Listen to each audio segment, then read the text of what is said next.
Welcome everybody to the ELP Info Session for the next cohort, 2026 cohort. I'm Nick Morrows. I'm the Director of Entrepreneurial Practice at the Center for Entrepreneurship. Thank you all for being here. It's great to see so many folks. All right, so I just have a set of slides I'd like to talk over really quickly. There's a lot of information about the program. If you're interested in this program, what you'd be signing up for, how to turn it into an application, all that kind of good stuff. We do have some folks that are current ELPers in the room. Raise your hands if you wouldn't mind. So Karen and Jonathan can answer questions for anybody after I talk. And I want to make sure that there's plenty of time for that. Okay. All right, so Entrepreneurial Leadership Program combines experiential learning with professional one-on-one coaching for diverse, talented group of students that are committed to leading entrepreneurial endeavors.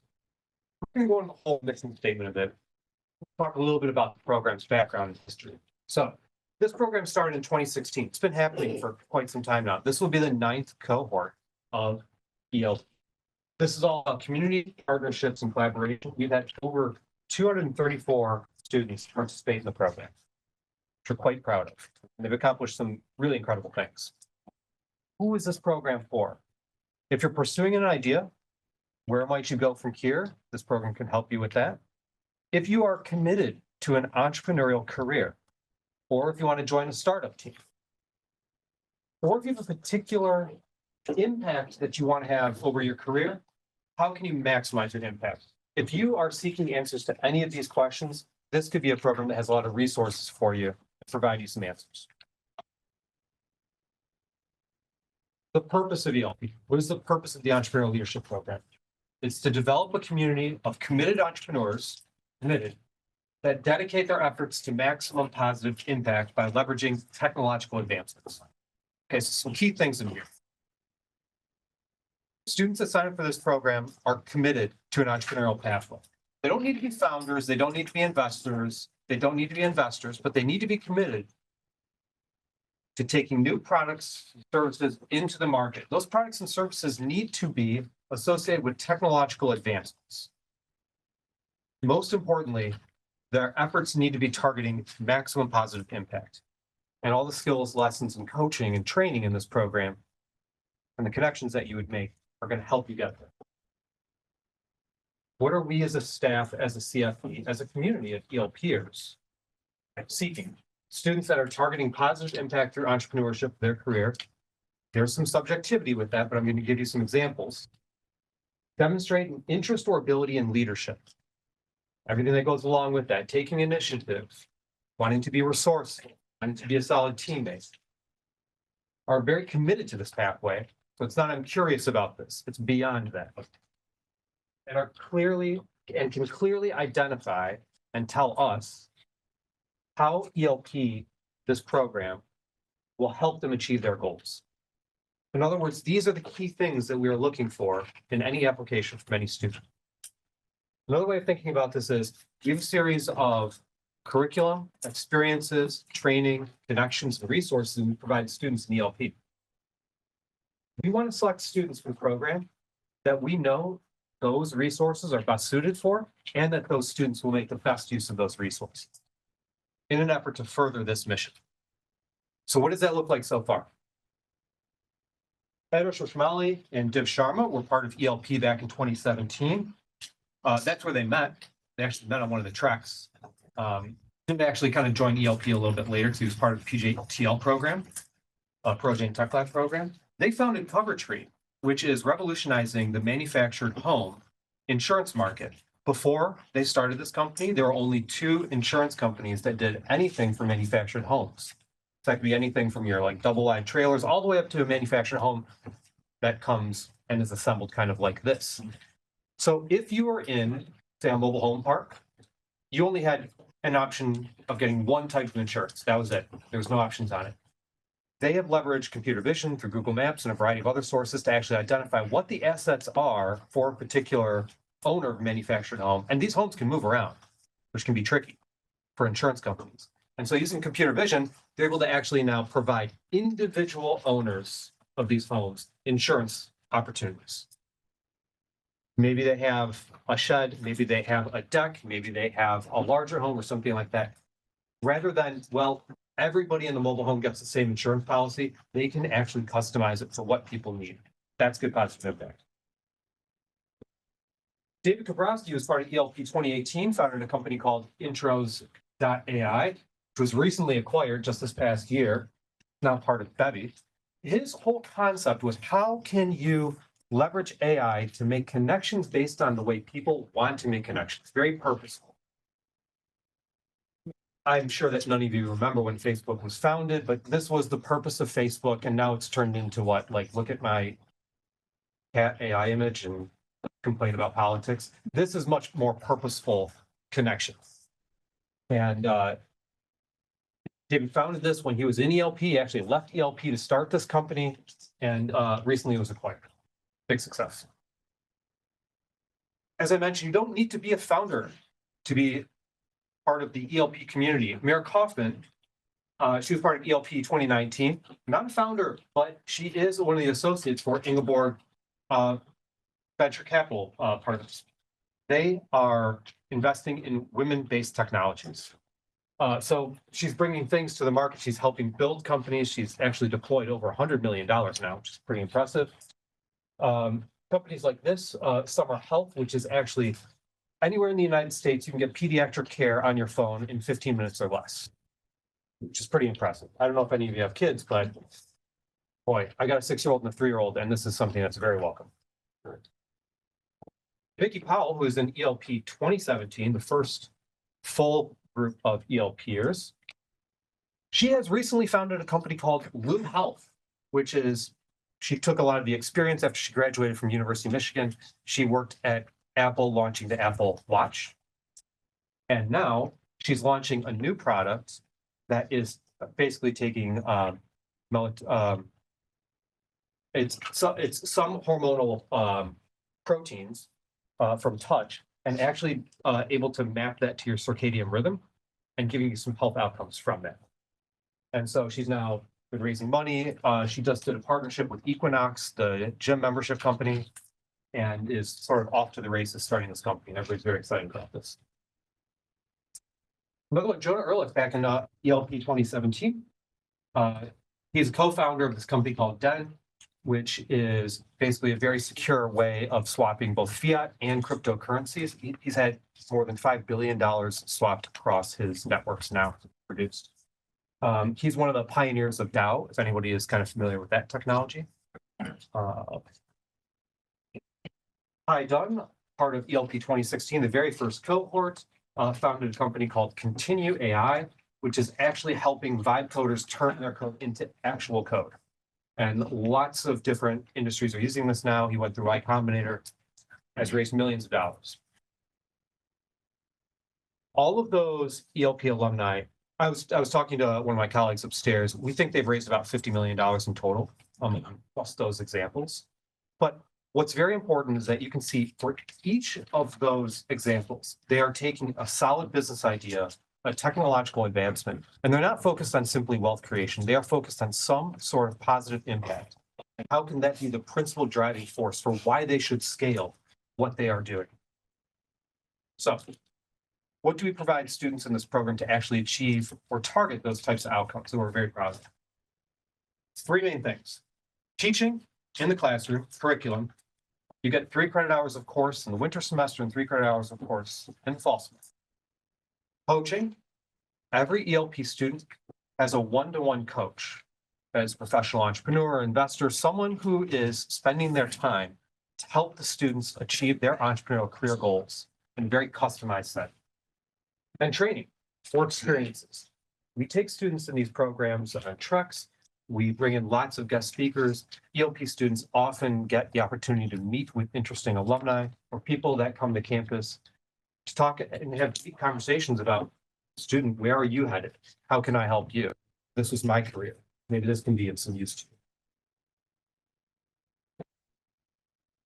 Speaking of some other resources, our instructors, very important to this program, are 2 successful and current entrepreneurs. Grace Shaw, and they're both alumni of U of M, which I'm very proud of. Grace Shaw, co-founder and CEO of Warmaloo. She's warmed tens of thousands of babies, very early babies, right? Just born babies. And and has actually saved many lives through this process. I'll show you her thing in just a second. And Mitch Rode, who is an AI pioneer, founder of Quantum Signal. This is Grace's product right here, Warmaloo. She developed a phase-changing material here as a student in the material science engineering program, started a company called Warmaloo, which navigated through a series of products, and now it is this knit blanket with this phase-changing material inside that mimics body temperature. So if you're in an area that doesn't have electricity and there are a lot of births happening, this can be something that actually saves kids' lives. She now has a nonprofit. She's transitioned this into a nonprofit, and she works with Doctors Without Borders, Red Cross, tons of Rotary clubs, international Rotary clubs, and she's deployed tens of thousands of these. And Mitch Rode, who's actually not pictured here, but this is his team at Quantum Signal that he put together. He's the founder of this, one of the early AI companies that was dealing with both defense and automotive applications. Quantum Signal, his company, was acquired by Ford just a couple of years ago. It's one of the few acquisitions that Ford has made associated with actually providing AI insights into the actual vehicles. So students have two successful entrepreneurs from two very different vantage points, helping them through this course. This is the nuts and bolts of what students sign up for in ELP. So as I mentioned, you start with the winter semester, a 3-credit-hour course that's called Entrepreneurial Leadership. It is all about learning as a group, a systematic understanding or approach to entrepreneurship. Specifically, when you have a product or service or a problem that you're trying to solve, when you have a technology or problem you're trying to solve, and you're going to leverage some technological advancement, develop a product or service, and all the strategies that go into bringing that into the right.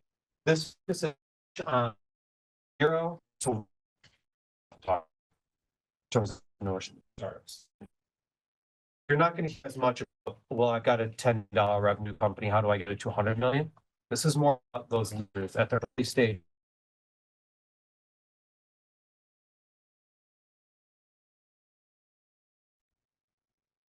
But again, that first course, the students are sort of all working together as a team.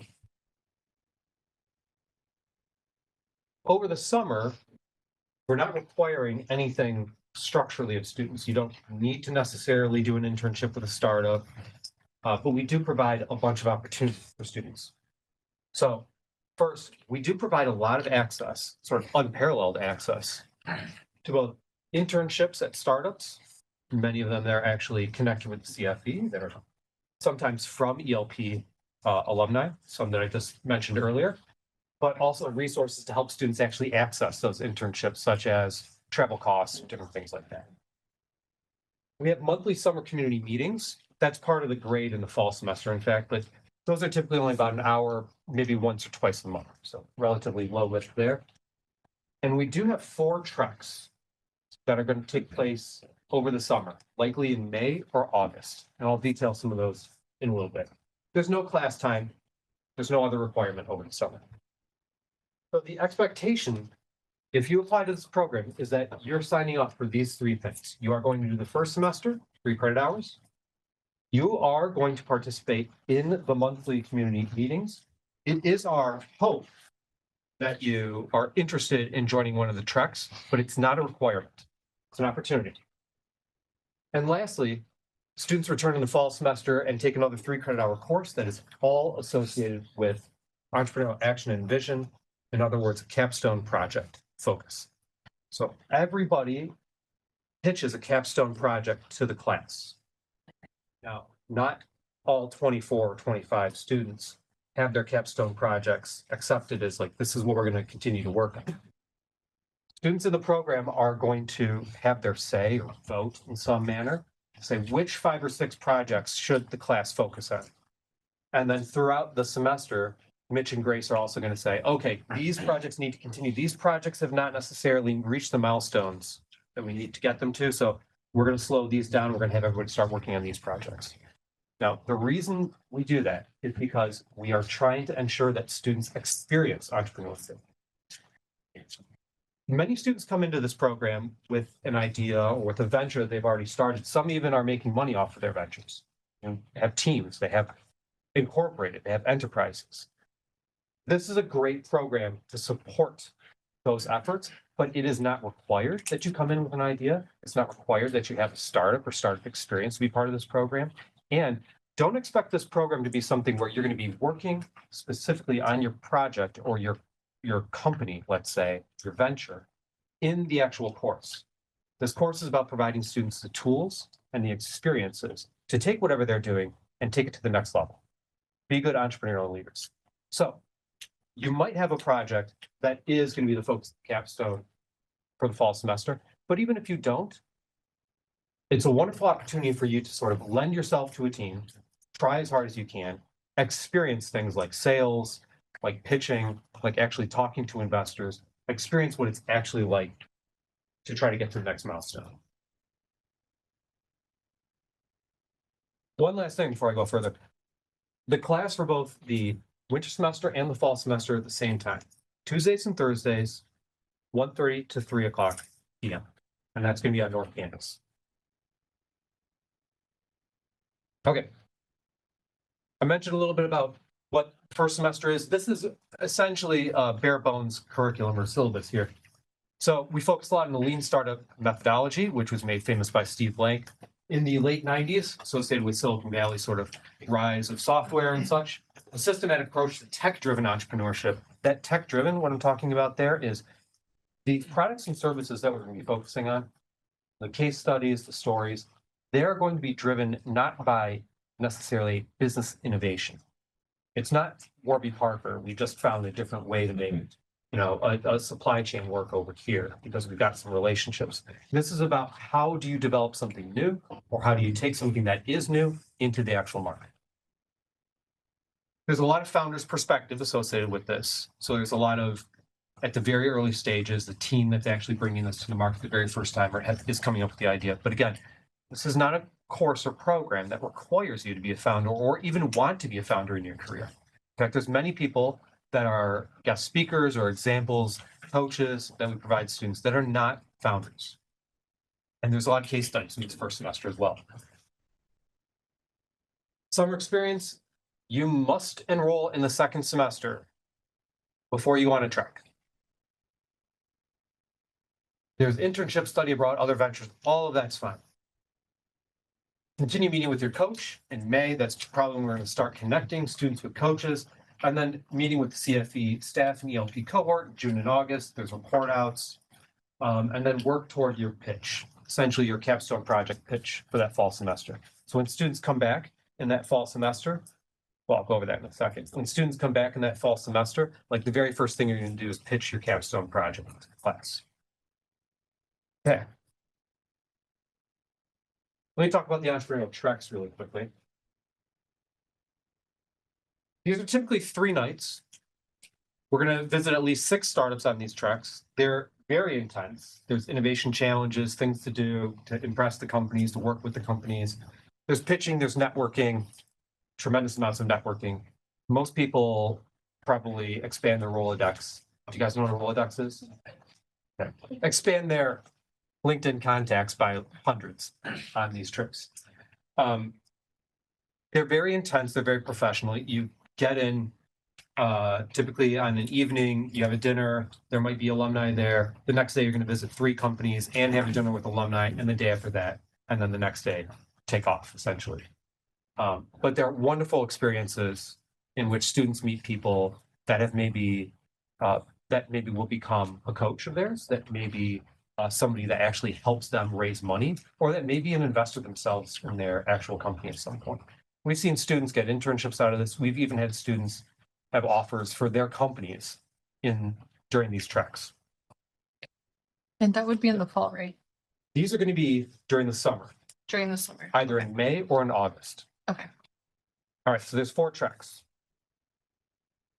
They're located in entrepreneurial hotbeds, both in terms of the industries that we're focused on, so things like health tech, mobility, climate change technologies, AI, different things like that. But also there are a lot of alumni that have recently started companies there.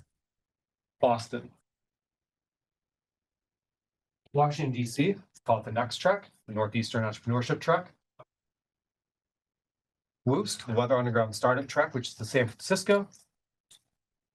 And then that should say Seattle, the Seattle track. Okay. Let me briefly, oh, do you have a question? Go I ahead. have a question. So for the treks, I know that you mentioned it's in the summer, but is it only 3 days then? Yes. Okay. Yes, so students have the opportunity to go on one of those treks. Each of those treks is only about 3 days. Okay.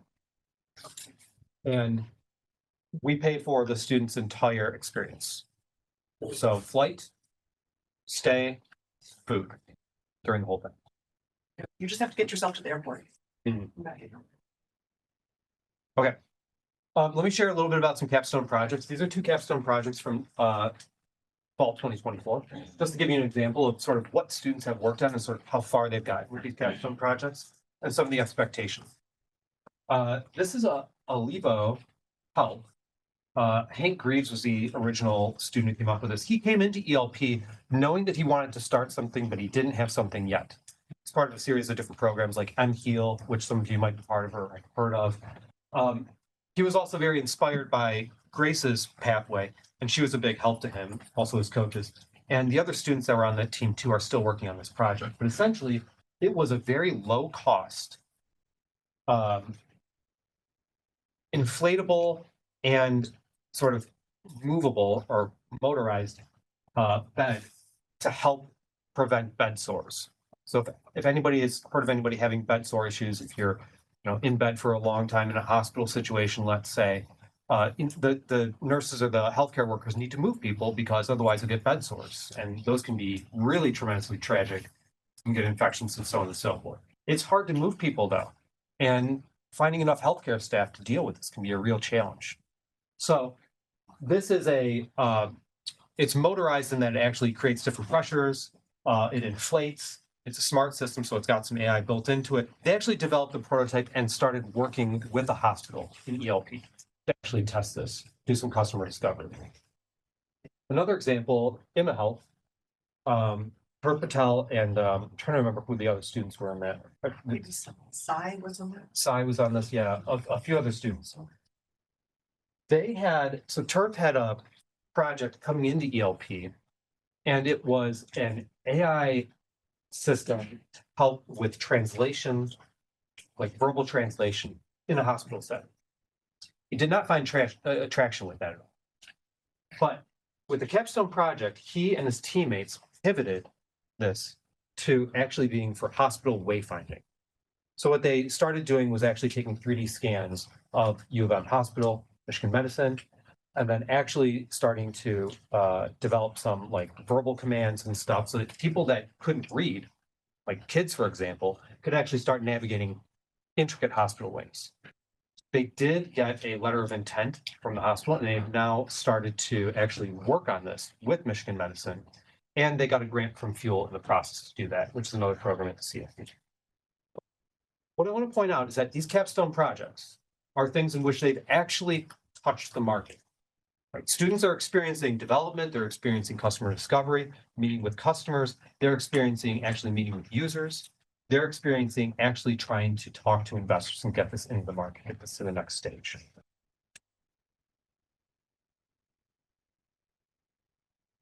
All right, and one of the most important resources is the coaching. So as I mentioned earlier, every student is matched one-to-one with a coach, someone who is often an alumni, someone who's a serial entrepreneur, professional investor, someone who has a strong history and experience and connections to provide students in the ELP program to help them achieve their own entrepreneurial career goals. So again, you might have a capstone project that you pitch in that second semester, and it's not one of the focuses that become part of the second semester, but you still have access to a coach that can help you on your particular project. There's a bio assignment with this, so you have to write about yourself. Then there's a connection period, and then we have one-to-one meetings that start. This is after spring break, but actually this is going to be in the second semester. We recently changed that. And you'll work toward one well-defined goal. That's your own personal goal. Let me give you some examples of coaches that we've had. Roger Van Dynen, chairman of On-Site Waste Technologies, serial entrepreneur. He helps out with the fuel program quite a bit. U of M grad, and he's probably at this point exited like 3 or 4 different companies in a variety of different services. Kristen Toss, president and CEO of Furnish. She actually just exited that recently. She was also one of the very first employees at Amazon. And Truly, I think, was her other thing that she did for a while, but has helped dozens and dozens of students at the CFP. Shrishna Carney, author and entrepreneur in the Seattle area. Sarah Spangelo, co-founder and CEO of Swarm, which was at the time, the only acquisition by SpaceX.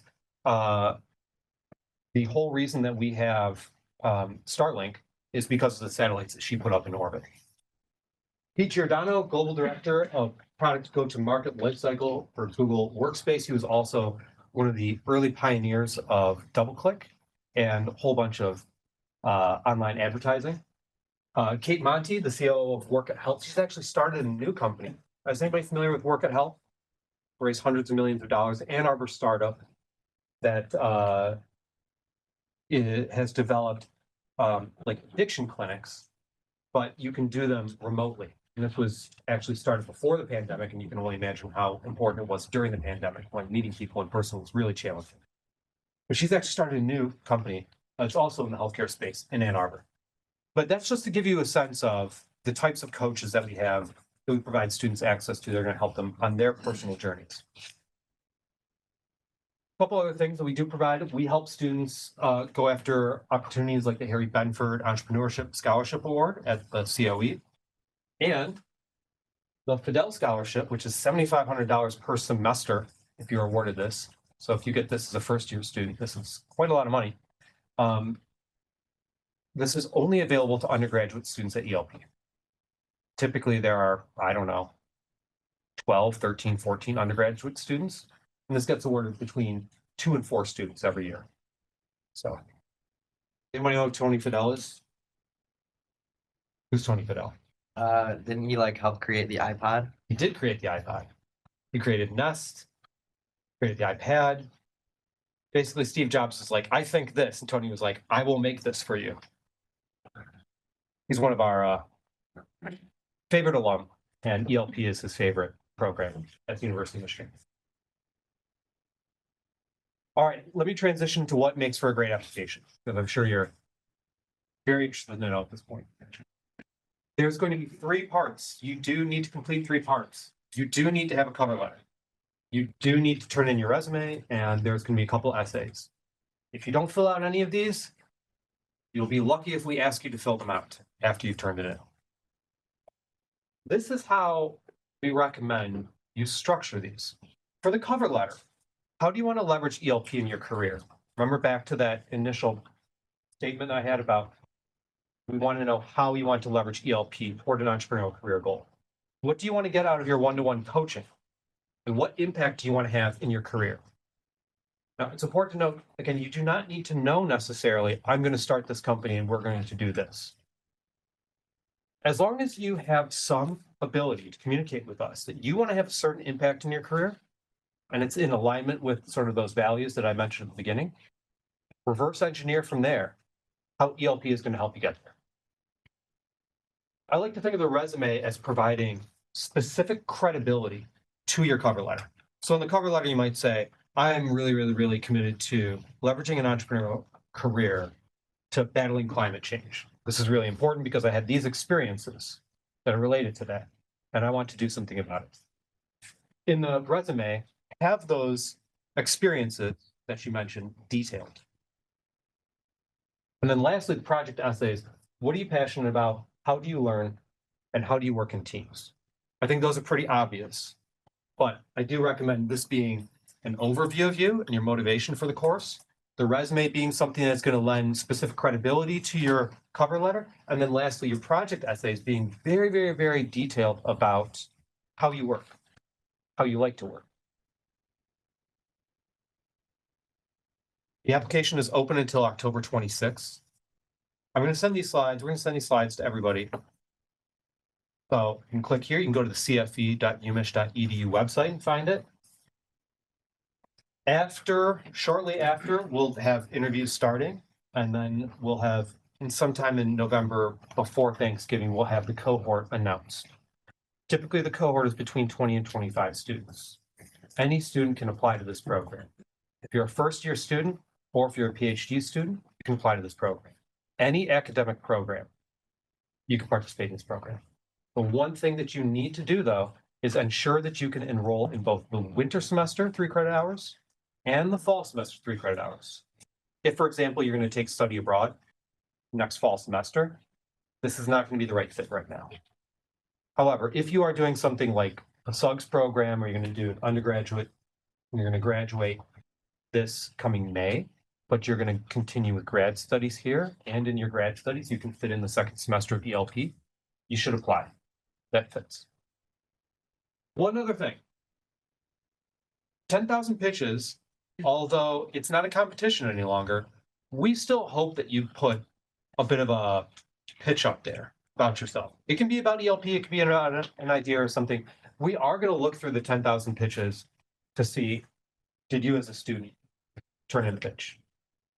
And it doesn't need to be something that's serious. It's just another opportunity for you to tell us a little bit about yourself or something you want to work on.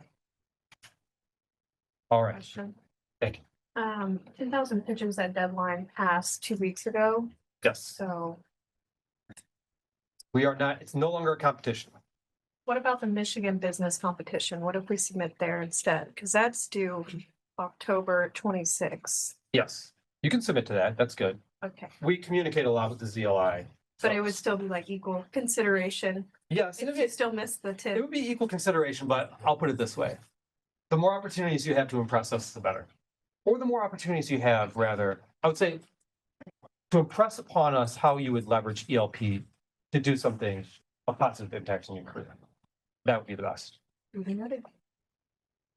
All right, thank you, everybody. I also want to introduce some folks here. Allison Smith, who's a part of the CFE team, Assistant Director of Student Resources. Allison and I are kind of tag teaming all the management of the Entrepreneurial Leadership Program, as well as the other programs at the CFE that are for students that are very committed to an entrepreneurial pathway. Karen Sanchez, who's part of ELP right now, and Jonathan Song over there, who's part of ELP as well. And whether you're in the room here or you're online, happy to hear questions.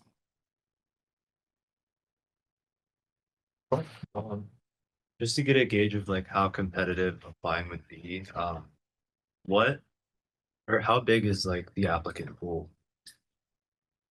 So typically around like between 100 and 150 applicants.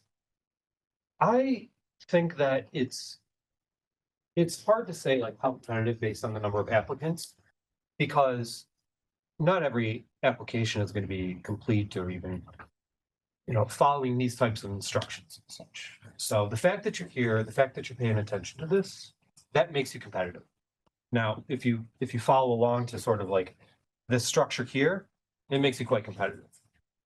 But the thing to keep in mind is this should be an application that tells us about you. It might be a good fit, it might not be a good fit. So it's a little bit less about like, are you better than someone else per se, or a different applicant? It's, do we have the right resources to support you in your goals?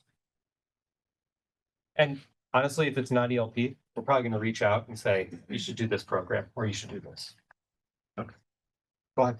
If you're currently participating in like tech innovation and optimize, like what would you recommend in that case? Well, I think this can be a great support of that as well. This is different than Optimize and the Tech Innovation Jam, in that there's a rigor in this approach that we are teaching, and sort of all of the various resources that you're not necessarily going to get in those other programs. One other aspect that is different is that a lot of this is about building community. So ELP students help ELP students. ELP alumni help ELP students. The time that students spend in the course is only one aspect of what we're building through this program.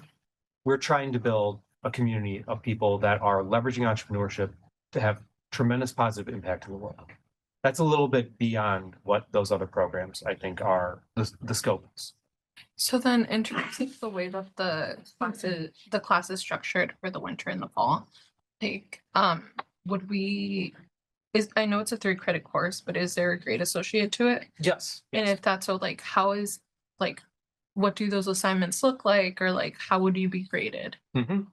So in the winter semester, the assignments are largely individual assignments.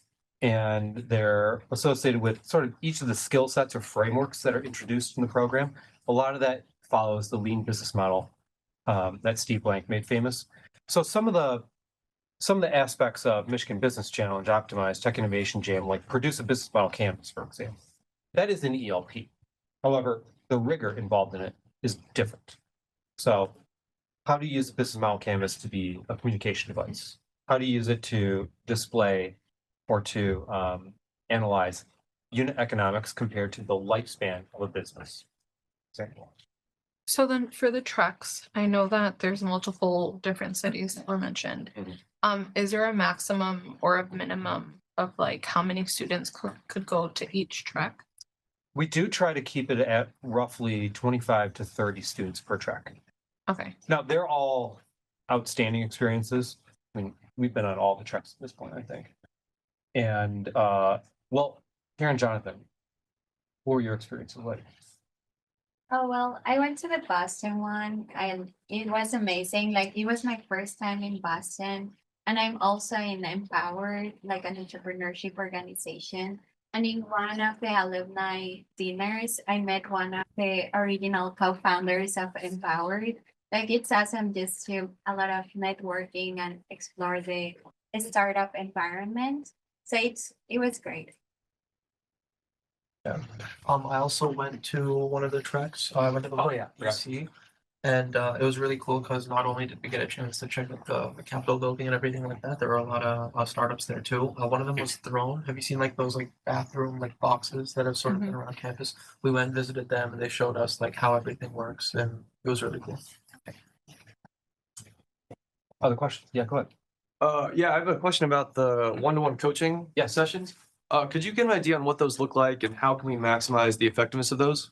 Yeah, so we take students' intake, basically their application, and they do another intake form after that's like, okay, you're in the program. What would you like to do? How would you like to leverage the program? Much of that information we share with our alumni base or the folks that we would like to be coaches. We try to make matches based on the students' interests. But the students are, through a variety of those different vehicles, kind of sharing, this is the entrepreneurial goal I have that I'd like help with.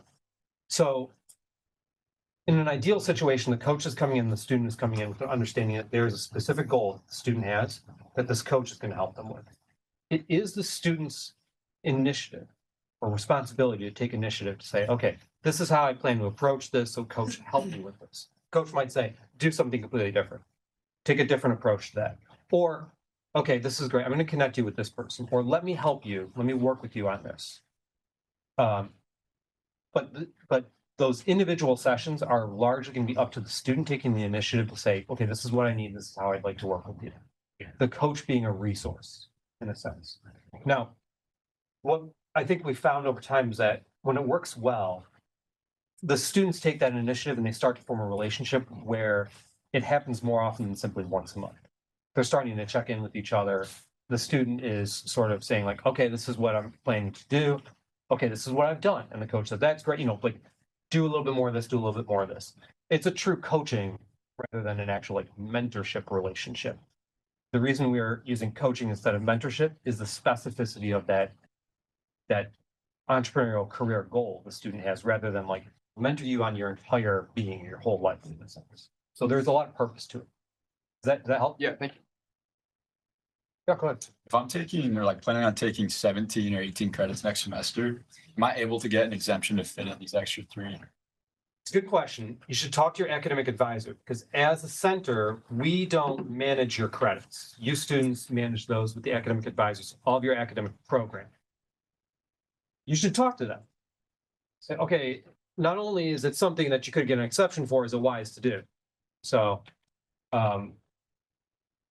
I'll make one other comment on this, which is, and Jonathan and Karen, you can chime in on this, and Allison too. Students that have the ability to spend a lot of time in ELP or time on ELP, right, meeting with other cohort members, working on projects, pivoting here and there, they're the ones that do really well in the program. The amount of resources that get thrown at you as an ELP student it's not overwhelming, but it is difficult to utilize all of them or even sort of engage all of them unless you have enough time to spend on it. So, gotcha. You guys have anything to add on that? Yeah, go ahead, John. Yeah, I personally will suggest that if you are really into this vision or this thing you want to start in the future, this program, to be honest, is something that can occupy all the rest of the time. So whatever you have strength and the time left to spend on this program.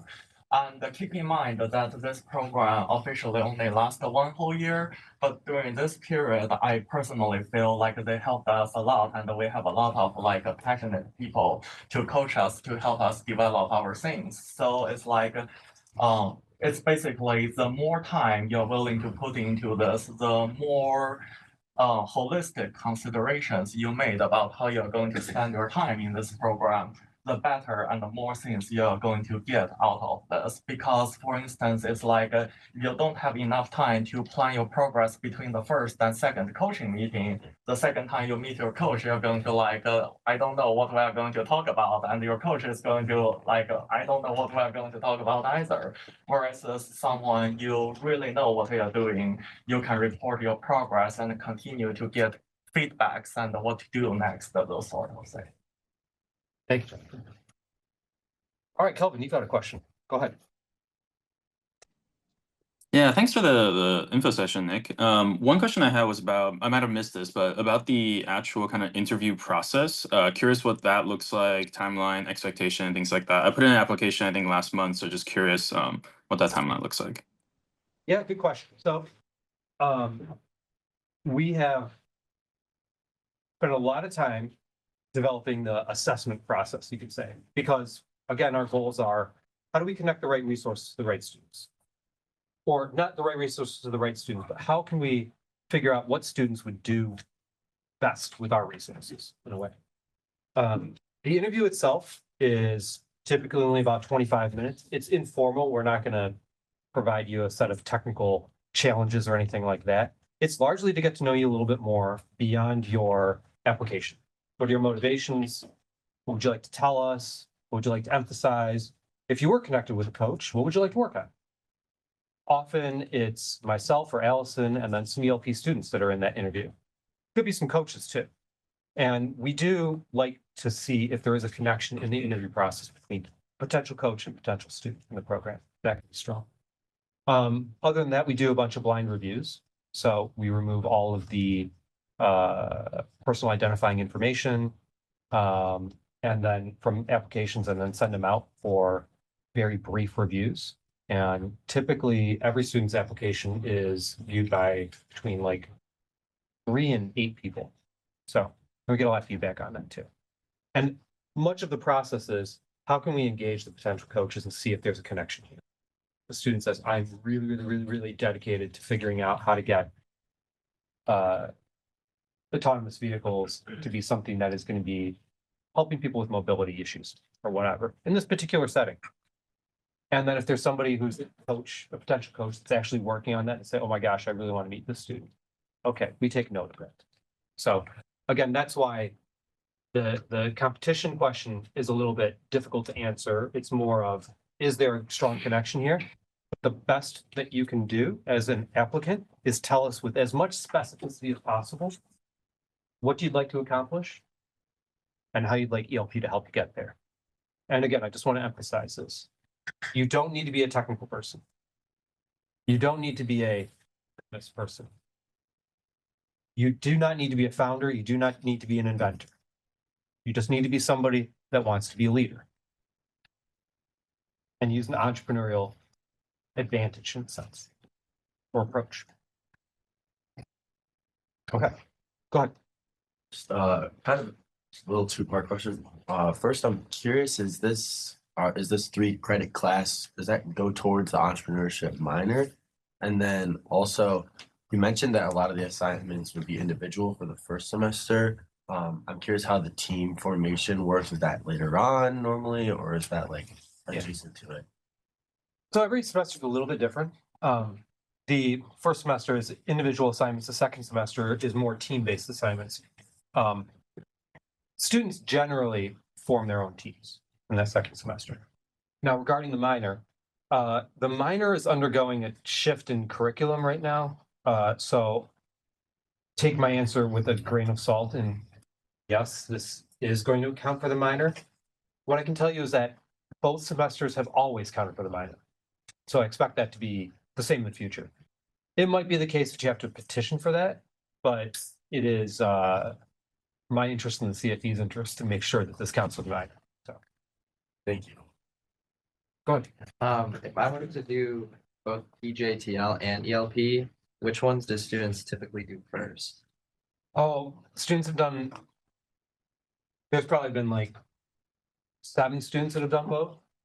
And I'd say 3 have done it one way and 4 have done it the other way. It is very up to your personal goals as to how you'd like to do it. I would say that ELP, the difference between ELP and PJTL is that PJTL, you are working on a project related to a company that exists and that is already in the market typically. ELP, it's a little bit more working on your individual self, your approach, and sort of like how then could you form teams and stuff. Now you might end up working on somebody else's project kind of similarly to PJTL, but in both circumstances, PJTL and ELP, it could be something that maybe it wasn't your idea per se, but it becomes your project. Any question?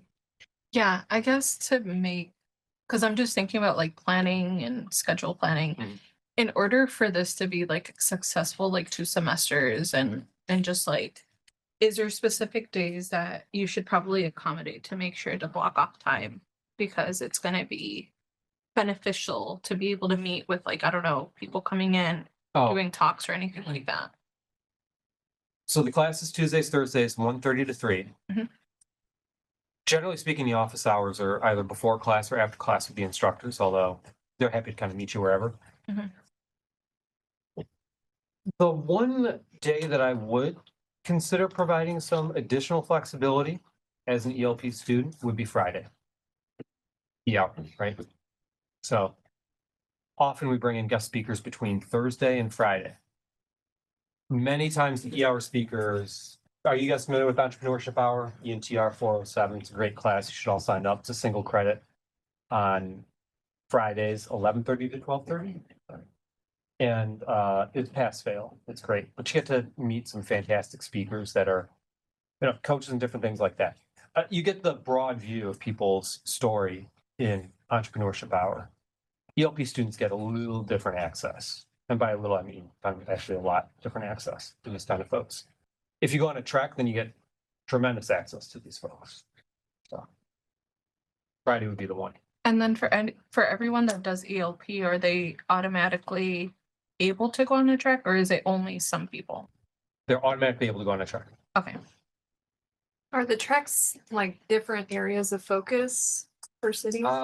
Sort of. Now, regardless of your academic or entrepreneurial interests, you will find a lot of value in any trek that you go on. Typically, it's like we're going to meet 3 companies each day, but we're going to have these large receptions, alumni receptions, and there's going to be tons of people at those. So Boston, healthcare stands out. It's a healthcare hub. A lot of venture capitalists there too. But we visited robotics companies and climate change related companies too this past trek. Washington, D.C. for the next trek. Just about every sector is represented, but particularly startups that are connecting with the public sector in some fashion. So defense industries, defense stuff with a heavy dose of like not warfare. I want to do it. And but you can see things like autonomous vehicle companies in Washington, D.C. because the regulatory frameworks are so important to actually deploying the vehicles. San Francisco track. San Francisco's got everything, but they have a different culture in a lot of ways. I'd say software is definitely the top there, but software for a variety of industries. So, and then Seattle logistics stands out, actually. It's Microsoft, it's Amazon, but then it's all the different groups that service those two. The culture of these different areas is probably the most interesting thing. One of the main reasons why we actually do these tracks is because we want to ensure that if students graduate and find themselves in one of these areas, first of all, they've got connections, they're not a stranger. Second of all, they got purposeful connections. If you want to do something, like you want to raise money in Boston for your idea, like we've introduced you to people that can actually eventually invest in your idea. But we want to give you a sense of like how things actually happen in these places. Like Boston is very much, we would like to see you have results before we invest in you. Washington, DC is, okay, so how is this connected with the public sector in some fashion? That's the scale up, right? Like, do we need to move a policy framework in order for this startup to actually become successful? This is where you do it. San Francisco is like, give us your wildest, biggest ideas, no small ideas for us. And like, we don't need to see actual results yet. We just need big ideas because we're going to invest in them. But it's very different in terms of the competition there. And then Seattle is, I'd say, kind of like very into what's the impact. Like, there's a lot of healthcare that we actually saw in Seattle and such. There's very much like not so interested in small wins, but big wins. But it had to be something that had traction. It had to be something that was like trying to think of a good example on the Seattle track. Electric boat companies. So it was not just like an electric boat, but it was like an electric boat that was actually going to be something that was potentially using solar cells or something that was going to be better for the environment in some fashion. And that was kind of driving it in an interesting way. Okay, other questions? Okay. Well, thank you all for being. Oh, yeah, go ahead. Sorry, it's like, Yeah. I saw that like it was recording, like, can we get like a copy? Yes. Thank you. Everybody will get a copy of the slides and recording too. One last thing. I know October 26th is not too far off, but you've got our contact info right there. You can reach out to us and say, take a look at our application. Take a look at my application. We'll give you feedback on it. We want to make sure that you put in your best application. So. Okay, go ahead. Is Krista still with the program? She moved over to civil engineering. Oh, okay. Yeah. So she's not a good person to contact with the program. I wouldn't. She'll just kick you over to us. Not that she wouldn't be helpful, but she's probably quite busy. So my suggestion is reach out to current ELP students, reach out to former ELP students, ELP alumni, reach out to us, the two of us here. I mean, we're busy, but we're going to help you. This is one of the most important things that we do, supporting the ELP program. Karen, Jonathan, is there anything I missed? Anything to add? Before you get swarmed with questions? No, just that don't forget to apply because it's an awesome program. Like I started from zero and I'm already building my idea. Thanks. Like ELP gave me that extra push I needed to start. So yeah, if you have any questions, also feel free to reach out. Can you share what your idea is real quick? Or your kind sure, because it's natural. Yeah, I'm working in EduBridge. It's a fintech AI platform that offers flexible student loans for emerging market students. Because in Latin America, we don't have access to tools like here in the US, like SoFi or FAFSA. So we are targeting Latin America and giving the AI plus technology. Very cool. All right, go ahead. Yeah. Sorry, last That's fine. question. How do you guys view like so I know Warmly is a nonprofit now. Are you guys less looking for nonprofits? Is the ability to like be a sustainable money making like business important? It's a very good question. Warmaloo is a very deliberate example. Warmaloo does make money. Mhm. It's a nonprofit, so it doesn't need to make so much revenue that it's pulling in profit and paying off investors and all that kind of thing. But it does have to sell product. And it sells product to Doctors Without Borders and Red Cross and all the other groups that I mentioned, Rotary and stuff.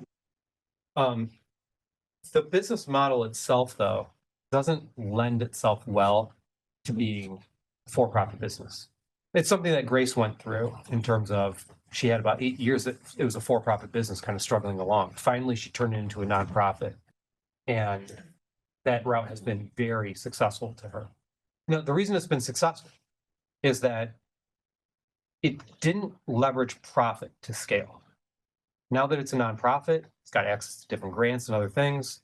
It actually pulls in quite a bit of revenue, but the number of babies that she's helped has dramatically increased. That was the positive impact she was seeking. That's why Grace is a very important instructor for us and why Warmaloo is important. Wealth creation is not enough, is another way of putting it. Now, Mitch Rhodes' example with Quantum Signal, yeah, that made a lot of money. And like in your classic, let's scale it up type of fashion. But it was also very deliberate in that he was a pioneer of AI. He was leveraging it to actually help with like physical applications and such.